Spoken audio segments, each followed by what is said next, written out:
Chris Lee and Blayne Gilmer of Southeastern 14 here doing our Monday night live stream on SEC football. We do cover basketball and baseball too, but not on the Monday night live streams. That's a football show. This is a listener-driven show. So jump into the comments. With Mr. Justin Get us your here. comments. Justin or Rusty is usually the first one in here. Yeah, no, we appreciate everybody. Make sure to tell your friends, share it with them. And we're gonna be talking SEC football once again here, Chris. Like you said, it never stops. So Crowd a little slow getting in tonight. We didn't do last week. That was not on purpose. Just had a lot of things going on. But anyway, we're going to try to do these on Mondays. And again, this is going to be a listener-driven show. And we got topics to talk about tonight, Blayne. We've got several of them. Never easy to talk college football in January, but it's a lot easier than it used to be. It seems like it's like the NFL. It is now a year-round game between the portal, coaching searches, coaching changes, and all that fun stuff. Oh, yeah. I mean, when you talk about, the calendar itself is just so condensed and everything's right on top of each other, whether it's recruiting, portal, all that kind of stuff. So it is interesting to, see how it all plays out. And we're going to be, of course, talking about how some of the stuff will play out on the field after you get some of the off the things handled, whether that was transfer portal and getting talent in and all that. And then, of course, you got to replace coaches and things of that nature. Topics for tonight, we've got Josh Heupel's contract extension. We've got the ongoing coordinator searches at Alabama. We've got quarterback battles. That's a really interesting one because, Blayne, as I look at it, it's 2/3 of the league is having a quarterback competition in spring practice potentially. You got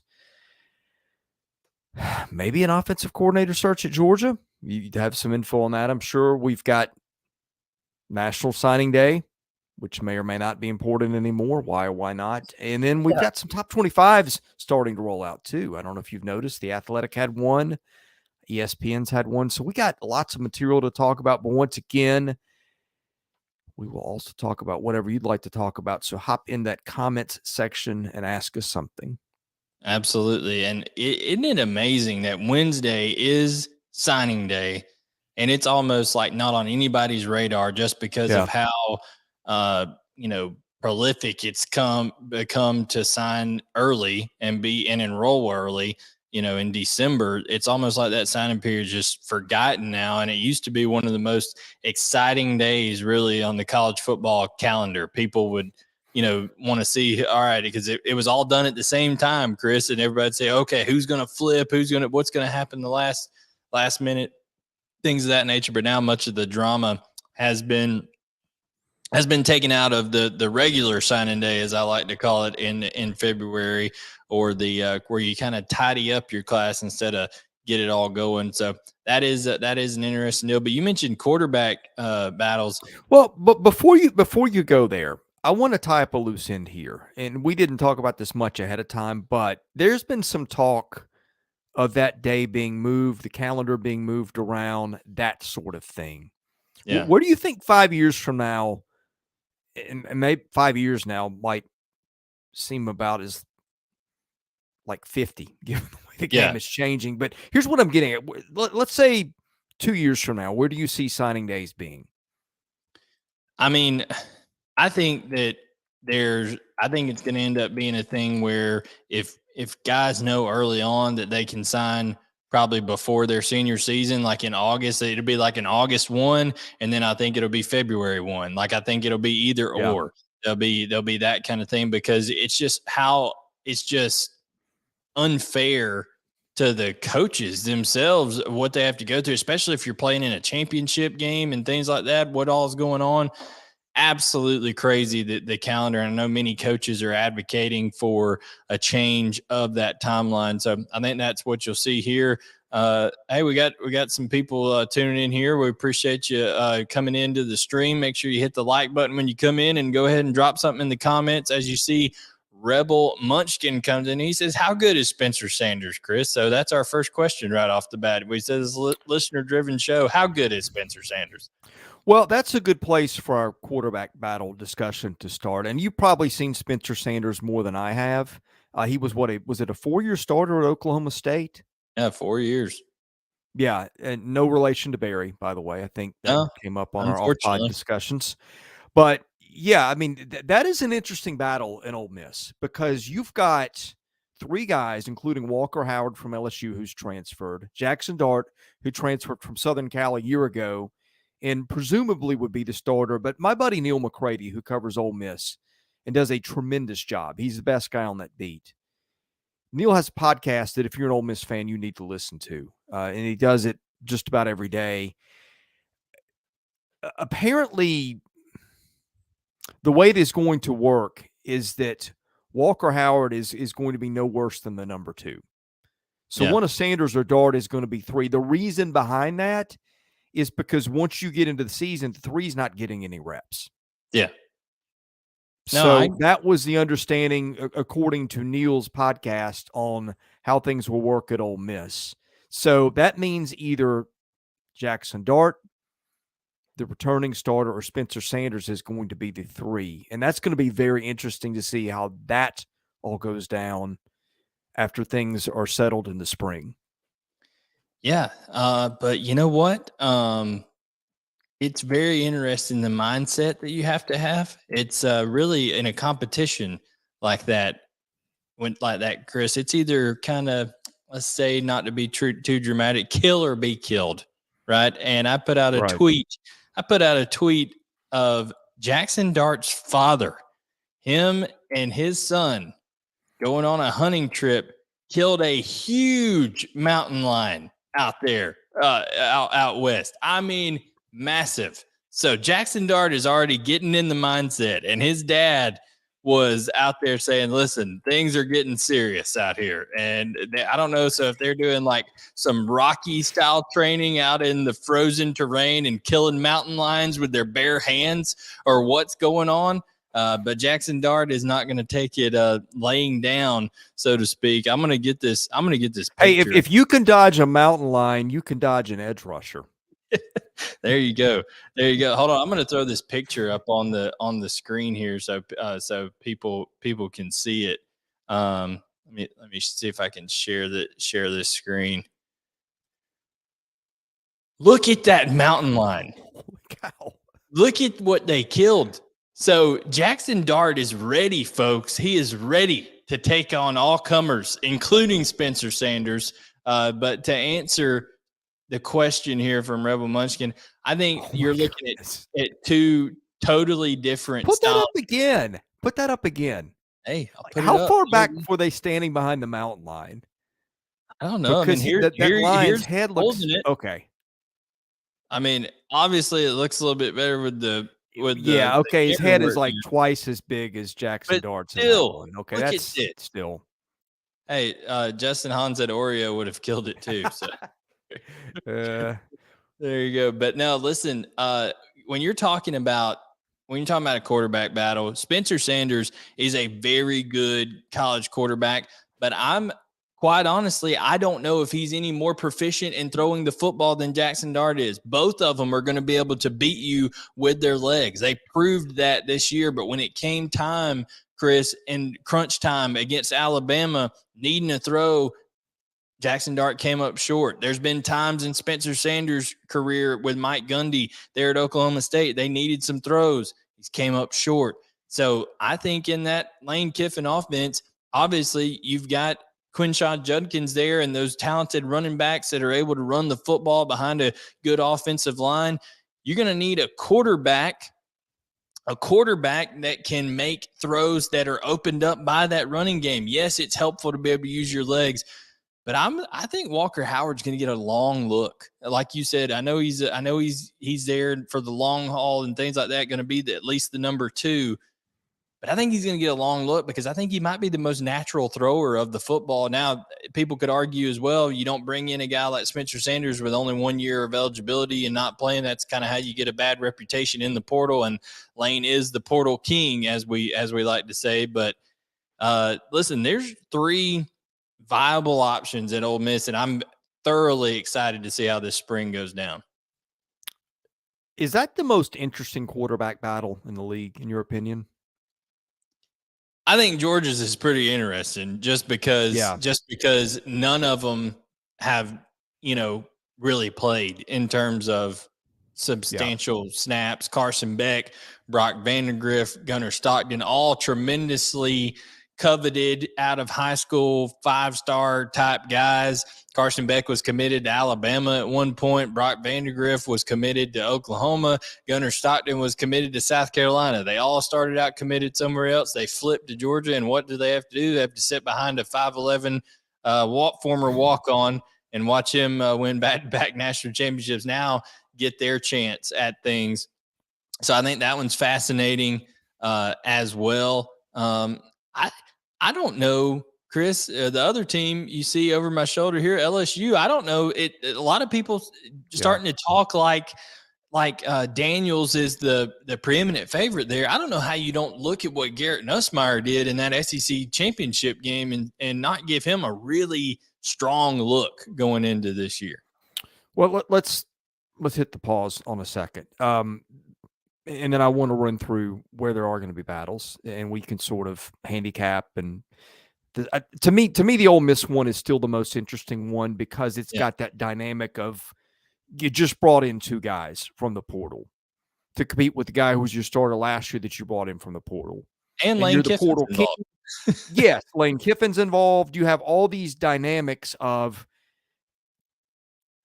when you are working the portal and making promises to kids, and I don't know what promises were made or weren't made. I'm just saying there's a lot of moving parts there. So to me, Ole Miss is number one because it's 3 guys and it's that.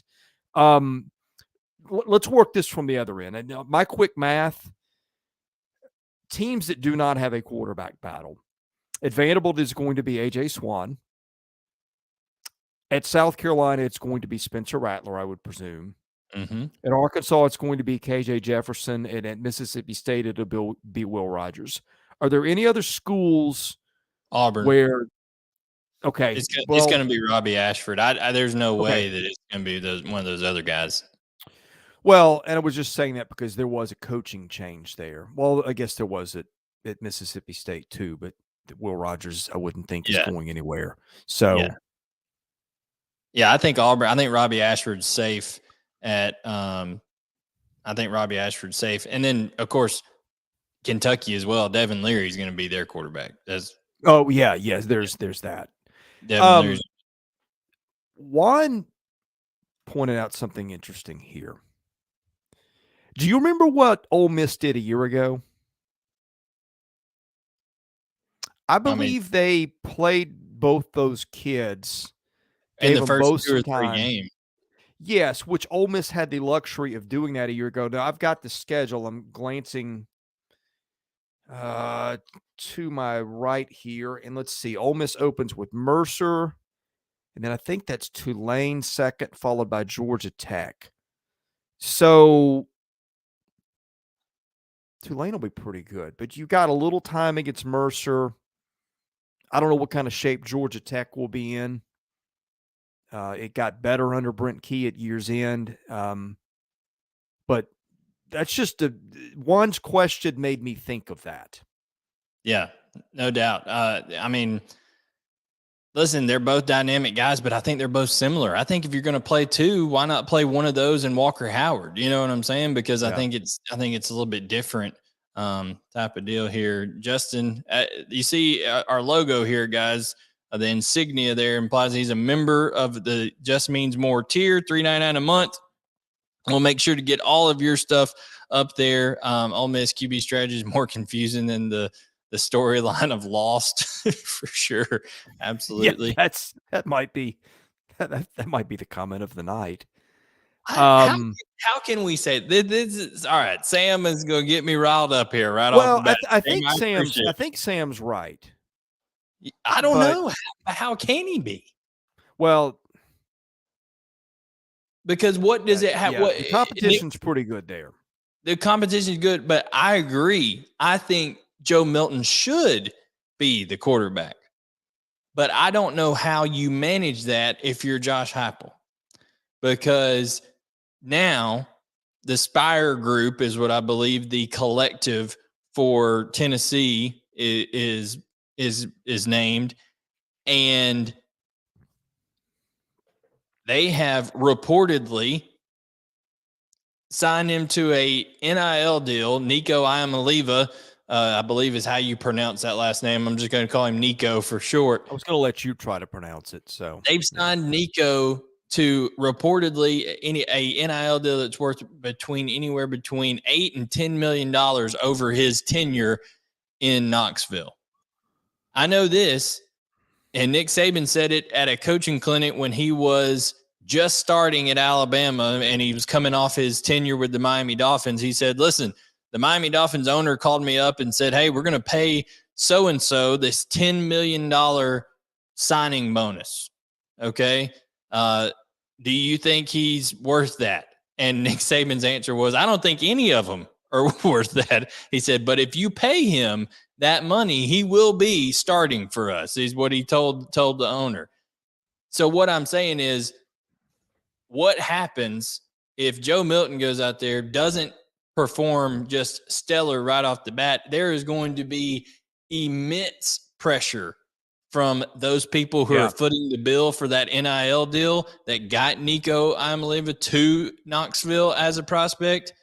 That's going to be tremendous pressure there, and I just don't see how he doesn't end up playing before the year's over with. Well, I want to circle back to two things. Florida's another one that I didn't think fully through, and then there was a question here that. Oh, I know it was something about Nick Saban and NIL that I want to get to in a minute. But back to Tennessee again. This might be the keep everybody happy scenario. They opened with Virginia and Nashville. Virginia coming off a 2-win season. Of course, just an awful. We'll get to that one in a minute. Awful off season, given what happened. Austin Peay second, a road trip to Florida, which I'm not really high on Florida for next year, but you don't take Gainesville lightly, especially given Tennessee's struggles down there. And then UTSA, which is not a pushover, and then that rematch against South Carolina before bye week. There are some opportunities, I think, for both those kids to play in there.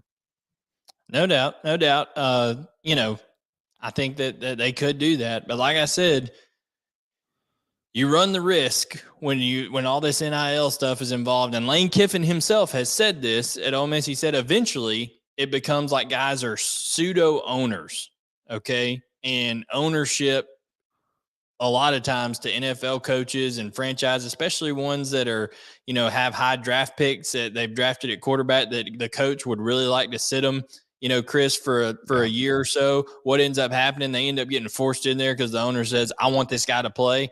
Well, when you got guys that are writing checks, for millions of dollars for NIL, hundreds of thousands and millions and all this kind of stuff, then eventually their influence is felt one way or another. And that's either I get it. Yeah, I get it. That's kind of what I think on that. Justin Holland says Joe Milton's accuracy would decide Tennessee's success. I agree with that.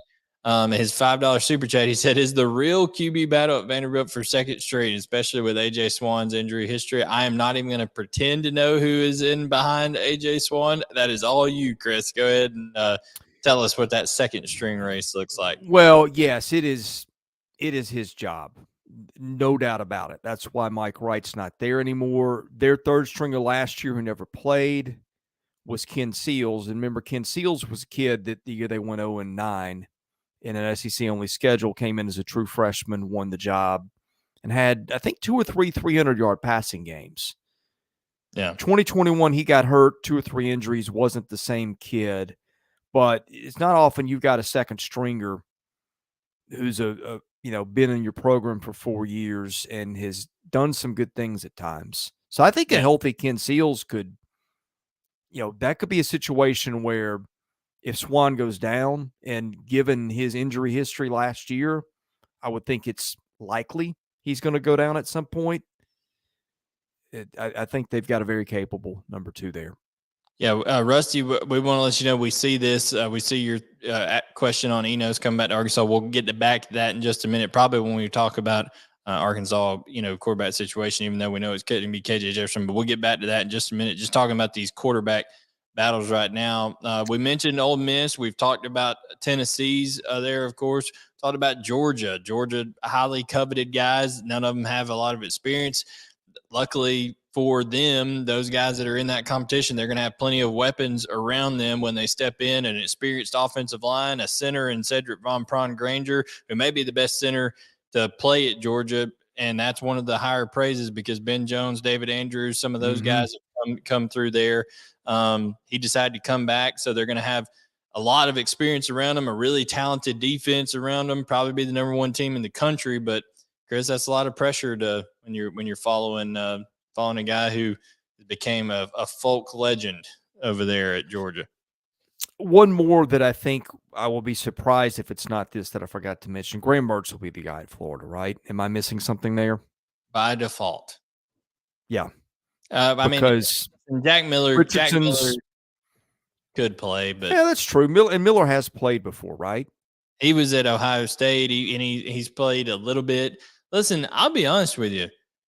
I was not very high on Anthony Richardson coming into the season last year.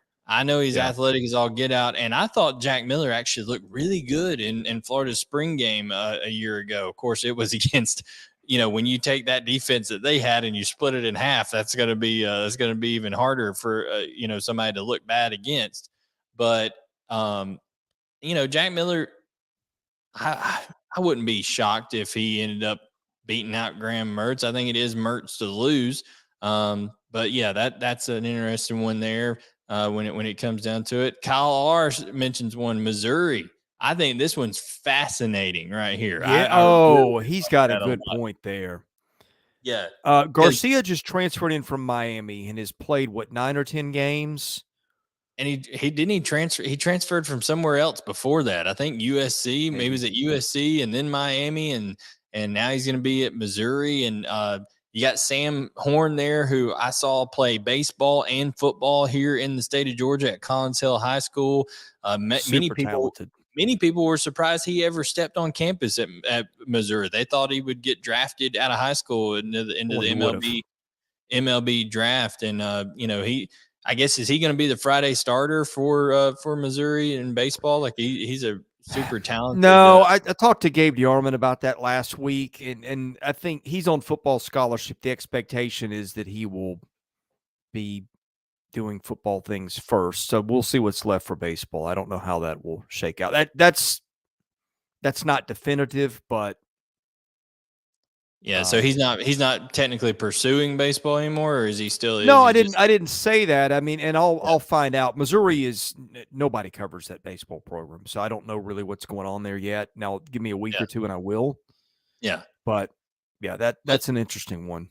And then I thought Brady Cook was playing some good football towards the end of the season, like really finding his own in terms of maybe not the numbers didn't play out, but I just thought when you saw Brady Cook play, you saw him play with confidence. You saw that team kind of believe in him when he was on the field. He started making plays with his legs. I think that Brady Cook's going to be hard to beat out there if especially knowing the system and things like that. But listen, it all depends on, like I said, I don't think you can keep Sam Horn around if he doesn't win the job out of spring. Yeah, here's another thing I didn't know. I think Brady Cook has got 2 years left. Yeah. Which is crazy because I thought he was gone after last year. No, I was wrong about that. So yeah, he's got I think he's only a redshirt freshman or something this year. So I think he's got plenty of eligibility left. This is ridiculous. Yeah, so that's an interesting one there. What other schools have we not talked about that have a QB dilemma coming up? Well, let's see who's left. We talked about Georgia. Yeah, Alabama in the East. I think we've hit it all because Devin Leary will be the guy at Kentucky. You talked about Georgia a little bit. You've got really, you've got Alabama and A&M are the two that we've not talked about. And I presume A&M will pick up where it left off too. Yeah. Connor Wegman. Connor Wegman's going to be the guy. That's for sure there. You know what I'm surprised by, and I don't know if he re-entered the portal. Max Johnson, did he re-enter the transfer portal? Because he transferred from LSU. Man, if he's still there, that's interesting. I know we got to get back to this real quick, and we'll go back to Alabama in just a minute. But we had Rusty ask earlier, and we had Justin just ask here thoughts on the Arkansas OC hire. Rusty and Justin want to know that on Enos coming back. Some people are calling it underwhelming. You had any thoughts from any people out at Arkansas that you've talked to or? No, to be honest, we were so preoccupied with basketball and baseball last week. That's kind of escaped me to this point. So yeah, well, with Mike Enos, or Dan Enos, excuse me, Mike Enos was a professional wrestler. I got that on. I got professional. It always comes back to wrestling. Hey, listen, pro wrestling's where it's at. Sorry about the mixing up my football coaches and my pro wrestlers, but Enos, he's been at Miami, he's coming back to Arkansas, different places. I don't know. I think that that was Chad Morris's guy, wasn't it? Yeah, I think they were all kind of upset a little bit when Kendall Briles left. I think everybody saw it coming, and then they wanted, I think, Sam Pittman to kind of go out and really do this national wide search and things like that, and many people kind of felt that it was kind of the easy hire. He had the last 2 seasons with Maryland. So we'll see. You gonna put up Rusty's comment Rusty. there? Thank you, Rusty. We're humbled. Always a pleasure having you on. We'll keep the NIL deal private. Yeah, won't air that out there like Nico Amaleva's deal. Jaden Rashada's. We'll keep it on the down. The Jaden Rashada thing just still blows my mind. Absolutely. All right, what's Rebel Munchkin got here? He says, with a little change in offense strategy, is Will Rogers a guaranteed starter?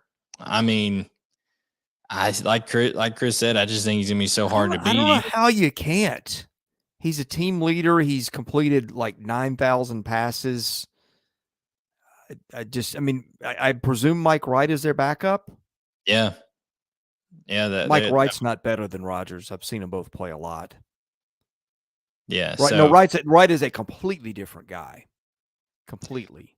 But yeah, and I think that you risk with what happened with the passing of Coach Leach and how close Will Rogers and Leach were and how important Rogers is to that locker room. I think if you did go in another direction, not that you should ever feel obligated as a coach to start a guy because of emotional attachment and stuff, but I think you risk losing the locker room at that point because I think Will Rogers is pretty dang important to the culture that's currently there at Mississippi State. Let's circle back. We had a bunch of topics we wanted to hit tonight, and so far it's mostly been the quarterback battle. But were there any questions from the audience that we didn't get to earlier? Mostly they were about the Arkansas hire of Dan Enos there. Listen, Maryland scored some points when they were there. He did some good things at Miami too when he was there. So, we'll see how it turns out in his return to Arkansas. Somebody asked, Kyle also asked, did the Missouri hire of Kirby Moore, did you like the hire of Kirby Moore? Kirby Moore has been the wide receivers coach at Fresno State for a long time. And, of course, Jake Hayner, the famed quarterback at Fresno State, has had a lot of success. They're a wide open, throw it down the field offense. So he comes in, young guy, and, they're gonna sling it around. They got Luther Burden there. They got some weapons. They lost Dominic Lovett, of course, to Georgia in the transfer portal. But I don't think it's a bad hire of Kirby Moore for Missouri. You got to get some. And listen, Eli Drinkwitz is much like Kirby Smart is with the defense at Georgia. Eli Drinkwitz is always going to be pretty involved there offensively with what they're doing at Missouri too. So I don't mind the hire of Kirby Moore at all. Is he the youngest coordinator in the league? He's pretty young. 33? Yeah, pretty young. I can't imagine there being one any younger. So, all right, Justin. Justin says Justin knows this very well. Well, Justin, you asked, so we'll do it. If you don't like betting $11 to win $10, and Blayne, why don't you pull this up while we're doing this if you got the chance? You need to try BROTHROW. I don't even know if Oh, sorry. I just put you totally on the spot there. Well, our audience is smart enough to figure out how to type in a web address. With BROTHROW, and you can see the link at the bottom, you can bet $10 to win $10. It lets you bet on all 50 states because it is not the house. Bettors have a fair chance at winning. It is the only sports betting platform that doesn't take a cut of every bet. No need to deposit money into a BROTHROW account. There you go. No deposits, no minimum bets, no need to connect your bank account. Bettors pay each other directly. It's a hassle-free sign-up process that gets you in the action in seconds. Go to brothrow.com/SE14. And once you're there, ask to join our private group. We will let you in. So if you're going to bet on games, BROTHROW is where you need to do it. Absolutely. I thought you meant like a slide or something up there. I was like, we didn't talk about that. No, but website. You just tell me. All right, now let's just go to the website. All right. Yeah, and Aura also a sponsor too. We won't do the read tonight because I didn't have you prepared for that. But Aura is phenomenal. Check that one out too. If you need security for pretty much anything online, they're awesome. Yeah, you need security from that mountain lion that Jackson Dart killed. Okay, yeah. Go to Aura. Juan speaking in third person now. With all due respect to Rusty, I'd like to announce that my idea is much, much more. Listen, it was a bidding war. Okay, but hey, we got to keep everybody happy. Juan is in it for the money. I'm in it for the passion, is what Rusty says. So, hey, team player. MVP right there. Justin says Juan. Juan, Rusty, and Justin are always welcome here. And there are a lot of others, but those are three of our long timers. Justin says the boosters have decided to renege on their offer. They went Florida and Jaden Rashada on Juan's offer. So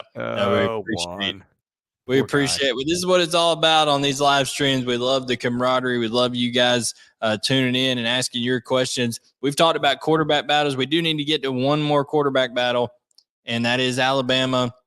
Jalen Milroe, Ty Simpson, two different style of quarterbacks. Ty Simpson looks like if you cut out a picture of a future pro quarterback, that's what Ty Simpson looks like. Tall, can sling it. I mean, really, really has a strong arm. He's going to be more pocket first. And Jalen Milroe he's basically a track star with a football helmet on. That guy can fly. I mean, absolutely fly. Has a rocket arm. Not the most accurate in the world all the time, but is dangerous in the run game. And I think that's going to have, the outcome of that battle is going to be predicated a lot by who Alabama chooses as their offensive coordinator, and that is how you segue into the coaching section. That is how you segue. Where's this going? All right, so who's Alabama going to get as their offensive coordinator? We've heard, all the NFL names and things like that, but over the last 18 hours, a gentleman from Washington, Ryan Grubbs, offensive coordinator at Washington this past year. Michael Penix Jr. threw it all over the yard. Michael Penix Jr. returning, and if Grubbs does stay at Washington, Michael Penix Jr. is going to be a Heisman Trophy favorite to start the season off because he had a monster year for Washington, and nobody even realized it because they're all the way out there in oblivion. Had a very underrated season. Yeah, very underrated. But when it comes down to it, Ryan Grubbs is getting there's being reported by reputable outlets that there is mutual interest between the two parties, at least right now. So we'll see if that goes on. But listen, when it comes down to it, Cliff Kingsbury's still out there. That's something that you got to keep an eye on. Joe Brady's still out there. I think that Oklahoma and what they've been able to do is I think they've staved off Jeff Lebby possibly leaving for the time being, because I think Alabama did make some overtures there. But Chris, if it's a much more pass happy offense and a guy like Ryan Grubbs coming in for Alabama, I think that would bode well for Ty Simpson. Yeah, I'm just watching Milroe play last year. People can improve year to year. Joe Milton, a great example of that. But it just seems to me Simpson, without seeing him, just watching Milroe, I don't know. I think if you are going to go pass happy, that's my gut too. But I could look like an idiot for saying that. Yeah, so in a couple months. The last two seasons, before he came to Washington, he was a member of the Fresno State staff, serving as associate head coach, offensive coordinator, and quarterback coach. Like I said, he coached Jake Haener, putting up all those numbers. Jake Haener is going to be a guy that plays in the league. He was very successful out there for Fresno State in the Mountain West, and then, of course, had great success, as I mentioned, with Michael Penix Jr. and Rusty.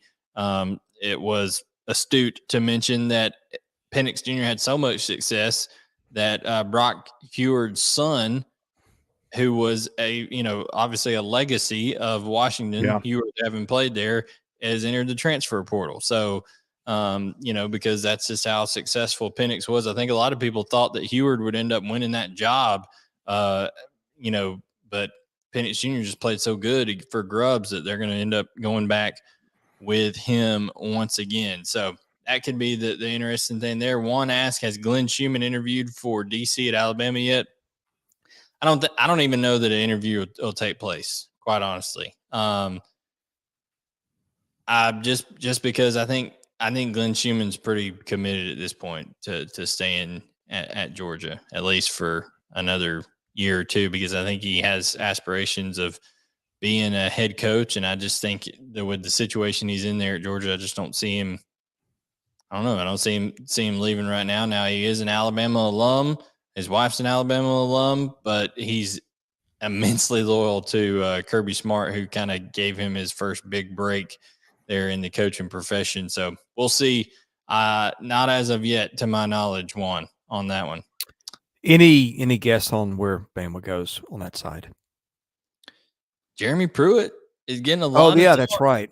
I mean, he's still getting a lot of talk. I mean, Saban's getting older. It must get easier to chew McDonald's chicken nuggets. He must feel like Jeremy Pruitt can hook him up with some Mickey D's. No, but it's gonna be interesting to see what happens there. But it's Pruitt's like, I mean, his name just won't go away out of the conversation, it seems like. So I don't know. Do you think that's possibly a situation where maybe Saban wants him to be his guy, and he's getting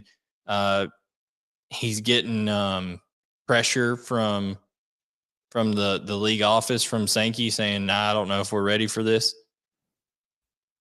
That's a good one. I wish you'd asked me that before the show, because I would have made a phone call on that one and asked. Well, just speculation. Do you think that's a possibility? I mean, well, look, it happened with Hugh Freeze, right?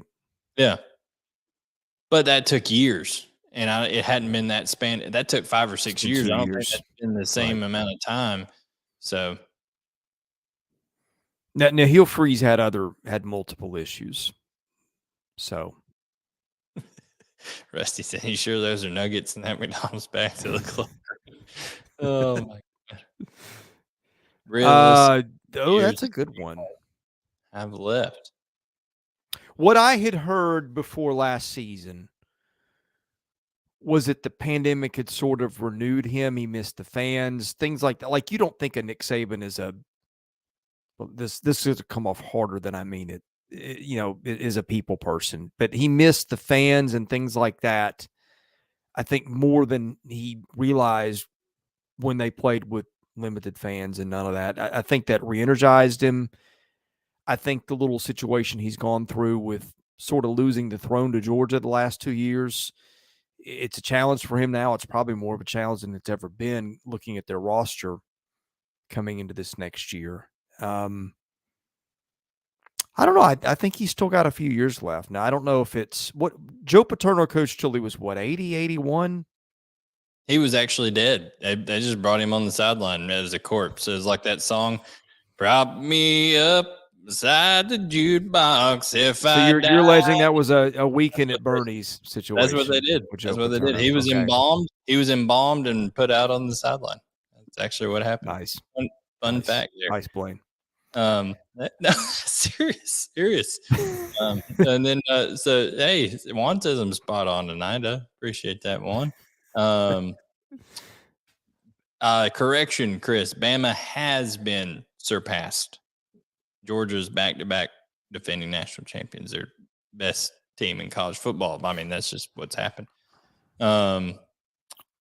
He does miss Smart as a DC. I agree with you on that. Kirby Smart, I don't think gets enough credit for what Alabama did during those years. But listen, Nick Saban, you're kind of throwing something on him that I don't know exists, Chris. You're putting emotions on Nick Saban. I thought he was just this stoic,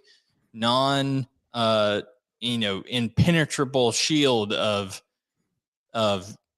just sternness and nothing but football, but you're saying he's like, I mean, like the Grinch just stole Christmas, his heart grew at the end. And that's what you're saying happened to Saban at the end of his career. Well, that's not exactly how I put it, but I think that's what Chris. Yeah, Lee said. there's a lot more to Nick Saban than meets the eye, and the tantrums and the tirades and the things that we have seen, which seem like they have decreased a little bit too in recent years.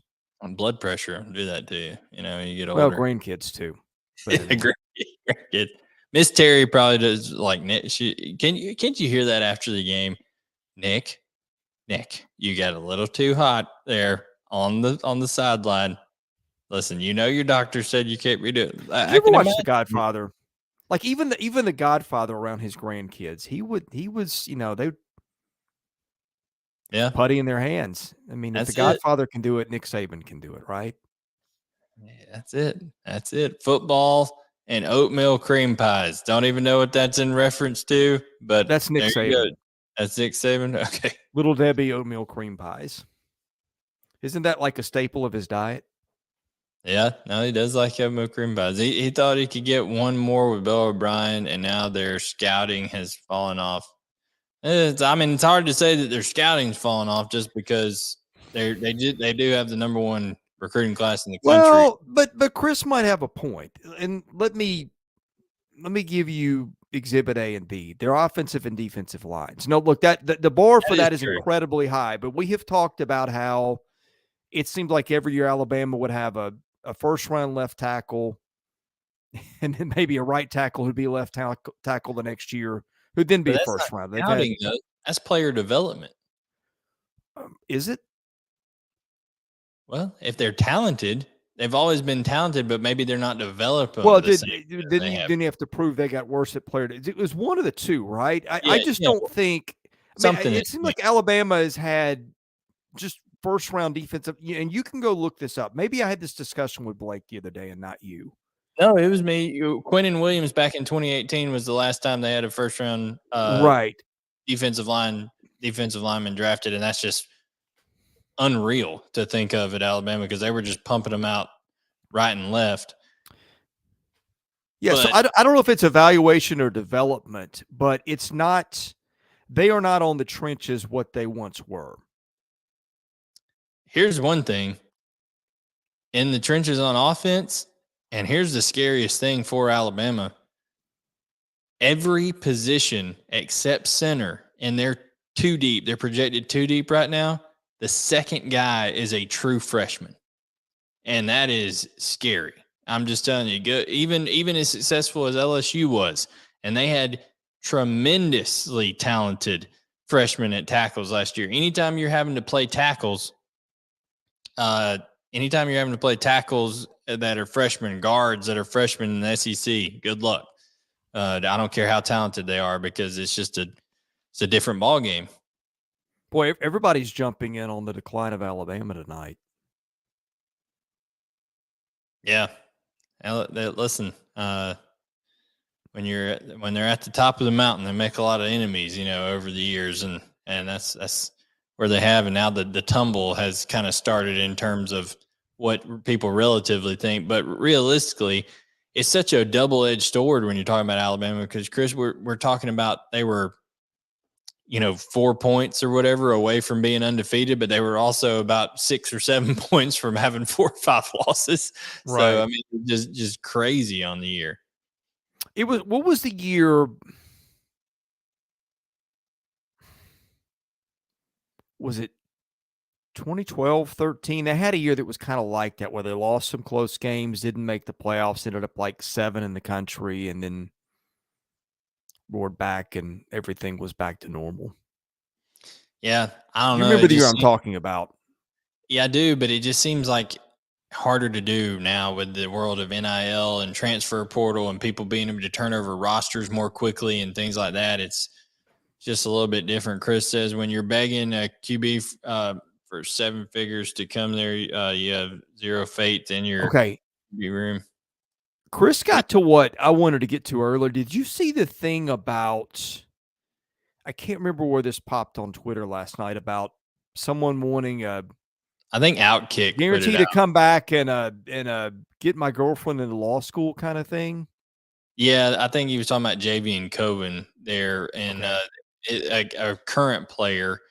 Where did Cohen wind up? Did he declare for the draft, or did he hit the portal? He hit the portal, didn't he? He hit the portal. I'm not sure where he ended up, but JV and Cohen, I think, was who they alleged in that article that's who it was, and then they were also saying that there was a freshman, an incoming freshman, a high school senior, that was demanding a very high NIL amount and things like that to come in, and Nick Saban basically told him to go kick rocks, and that's not what Alabama's going to do. But what Chris is alleging to is he's alleging to the tampering that people said was out there with Drake May at North Carolina, and even the rumors got to the point out there where Drake May, who had never entered the portal, had to come out on Twitter and say, "I love North Carolina. I'm never going anywhere," all this kind of stuff.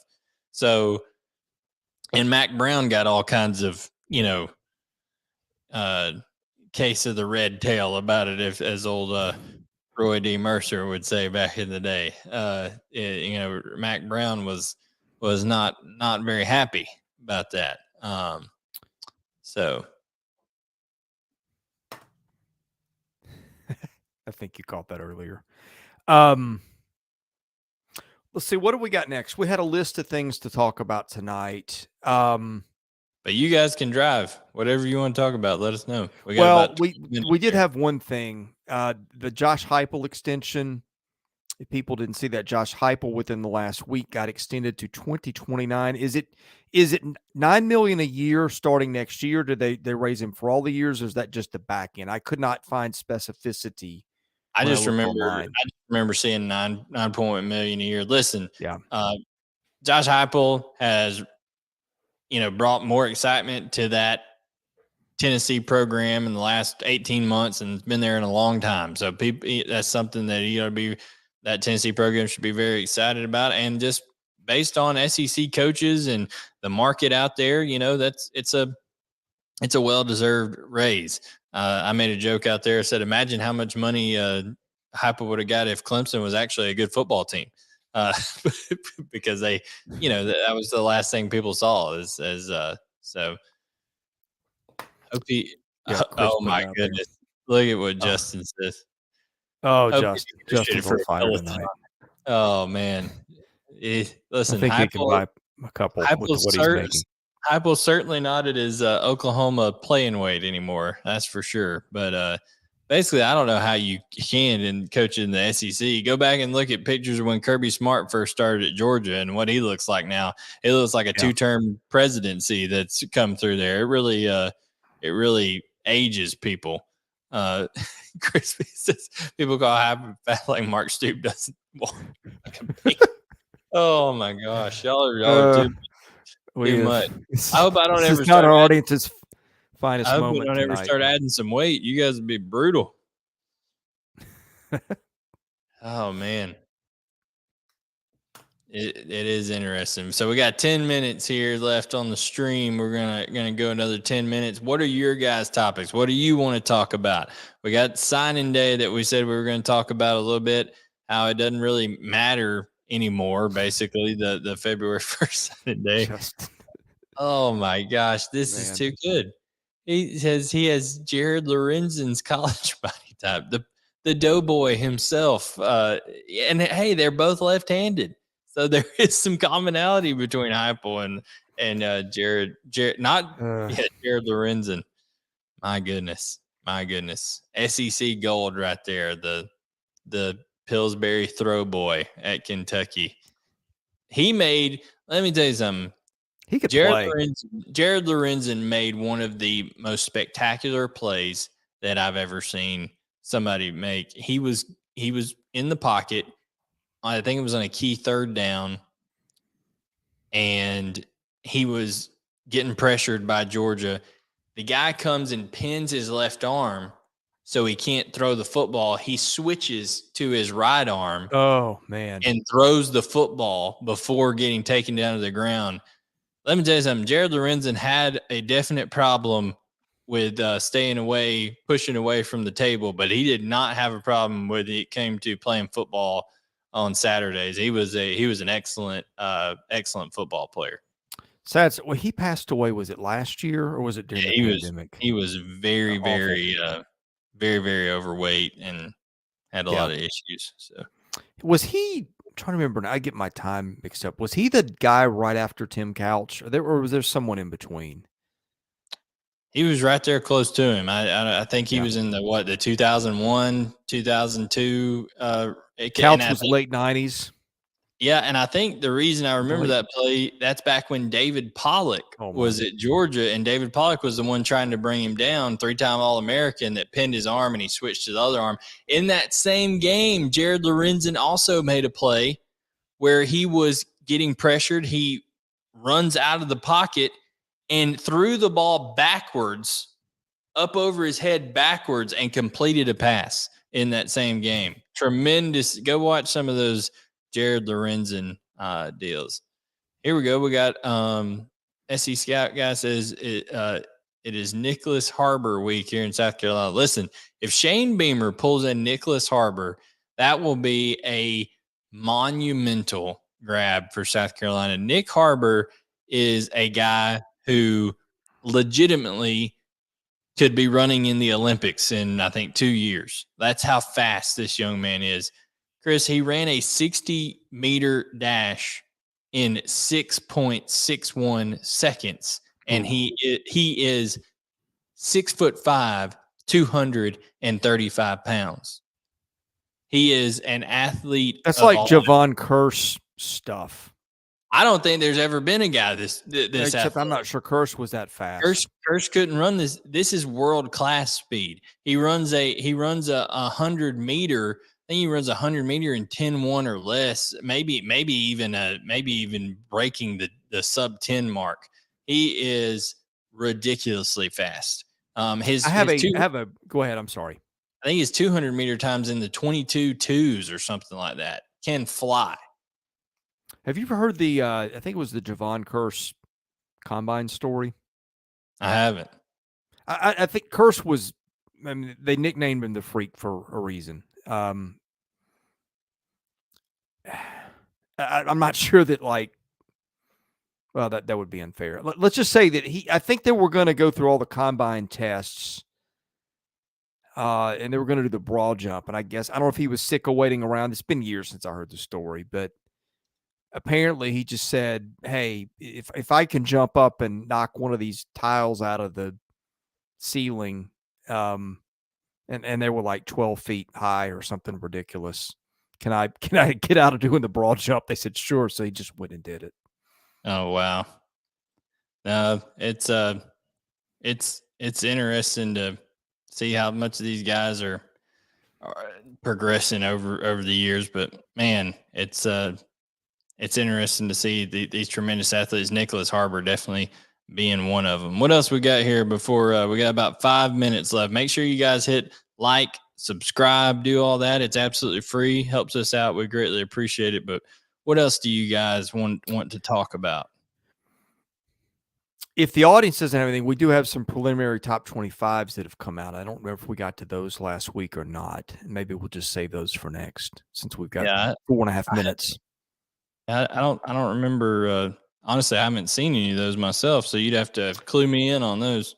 The Athletic had LSU at number 4, which answered my question as who the favorite was in the West. That was kind of in line with what I was thinking. Okay. Let me see if I can pull those up quickly.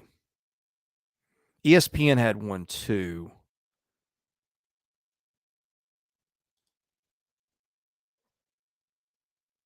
Listen, I think Georgia's like you're talking about way too early top 25. Georgia's got to be, in my opinion, the number one, and then it's kind of playing shuffling after that. Ohio State, maybe up in there.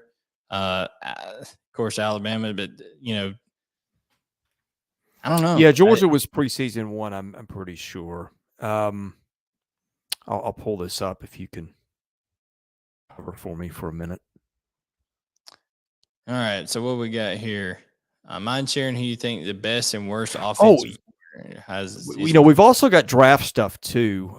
Too late to get into that. I'm trying to get us a guest for our live stream who would be outstanding for that, because it's starting to be draft season too. Let's touch on this real quick. Who's the best offensive offseason coordinator hires that are in the SEC? Okay, I found the preseason top 25 quickly. This is according to The Athletic, and Stuart Mandel put this together. Okay, Georgia 1, LSU 4, Bama 5. Let's see. Next, we've got Tennessee at 14. That seems a little low to me. You've got Ole Miss 22 and Texas A&M 25. That is Stuart Mandel at The Athletic. Yeah, I mean, that's just so early right there. It's going to be interesting to see. In terms of this right here, this question from Justin is super chat. I think Liam Cohen's the best hire of the offseason for Kentucky. Yeah. Pairing him with Devin Leary, Ray Davis. We saw what that did 2 years ago. Right. Yeah. I think that's going to be really good. Worst offseason hire. I mean, I don't think people are really excited about Dan Enos. Yeah. Who was Carolina's hire a couple weeks ago? Who was? It was a guy that was at the Titans whose name Dowell Lawrence. Yeah. That was kind of a fart in church over there with some of the South Carolina people. That was not very well received. And it, let me tell you something. You better not criticize it, or Rabbit Ears Beamer will get after you over there. Okay. Don't criticize his hires now and say that they wanted somebody else. We got about a minute left, so get your questions in. We'll get those quickly. Justin asked, "What are you hearing about UT and OU?" What do you mean? Oh, well, they got to replace Alex Golish, offensive coordinator. OU, I mean, Oklahoma. I'm not familiar with what he's saying, but I know Tennessee. He's thinking Texas and Oklahoma. Okay. Texas. I thought he was talking about coordinators to piggyback off that. I thought he was talking about Tennessee. I was having trouble putting that all together.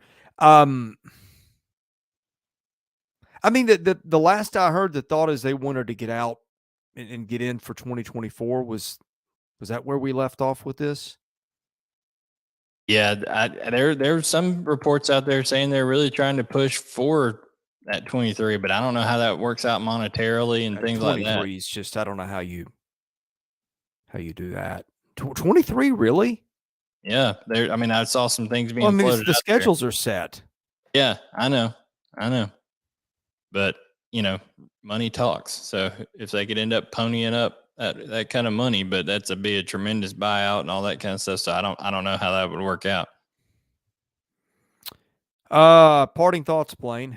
We've been an hour, so just excited to see the stragglers that come on signing day. It is out there, guys, on Wednesday, even though that it's not the most exciting signing day anymore. But hey, there's still going to be some key players picked up for different guys. Nicholas Harbor being one of them for somebody out there. Deuce Robinson, another guy that could sign. So here you go. I'd not heard this. So that's what I'm saying. It's being floated out there. We'll see. All right, we've come to the end of the show tonight. You got a free lunch here, Blayne. Hey, appreciate it, man. Thank you, Blairsville. I'll come watch a Union County football game one Friday night. We'll get together before that. You're making friends here. So yeah, we're trying to do these live streams on football on Monday night at 8:30 Central. I think we'll be doing most Monday nights for the foreseeable future. We are going to do some basketball live streams. We just have not figured out the when of that yet. We've got all kinds of basketball content. We've got our previews for Tuesday night's games up this morning. We've got our power rankings for SEC Hoops up this morning. Blake Lovell and I did that. We will have previews for Wednesday's games coming up tomorrow. We'll have recaps for Tuesday's games in basketball on Wednesday morning. And the same thing for Wednesday's games on Thursday. Now, if there's an out-of-the-box outcome, we have been known to do a live stream. Usually when Kentucky gets beaten. We were joking about that today. It's not been intentional, but they are a hot topic in this league in basketball, if you've not noticed. So those are some things coming up. We've also got, I'll just put it this way. We should be interviewing an SEC baseball head coach in the morning. We'll have that up pretty quickly. Looking forward to that. We are starting to pump out our baseball content. I was a little behind on football research tonight just because we are going after it hard in baseball and basketball. So if you like those sports, we've got a ton of stuff coming in those. We're going to keep wrapping up our previews for football teams for 2023. I think we've done, I want to say 9 or 10. So we still got a few more to go. I know Ole Miss is to go, Arkansas is to go, and I'm leaving a couple more out. A&M, and I think somebody else. But anyway, we got all those coming. It seems like we are putting out 4 or 5 things a day across the spectrum on football, baseball, basketball. So best way to get that is hit the subscribe button. If you do that and you've not subscribed, do that. We really appreciate it. That helps us out. That helps us get noticed. We'd like to get to 10,000 subscribers by the College World Series. If y'all can help us do that, that would really help our channel. The road to 10,000. And I think we can get there. There's no off season at our channel. And hit the like button, too. That helps us get noticed. Anyway, Blayne, any parting thoughts? I'm just, like I said, excited for Sunday, excited to see some of these quarterback battles and see who Alabama hires. And, we'll maybe be able to update all that and talk about it on our next live stream on next Monday night. Well, thank you all for watching. It's good to see a lot of the same faces in here. And by the way, if you are coming to the SEC tournament here in hoops here in a couple months, I live in the Nashville area. So does my partner, Blake Lovell, who you see with me on basketball shows. We're going to be there covering that event. And so we'd love to meet some of you guys. If you happen to be in Nashville, let us know that. Anyway, he is Blayne Gilmer. I'm Chris Lee. We are Southeastern 14. God bless you all. Have a wonderful night, and we'll see you again soon.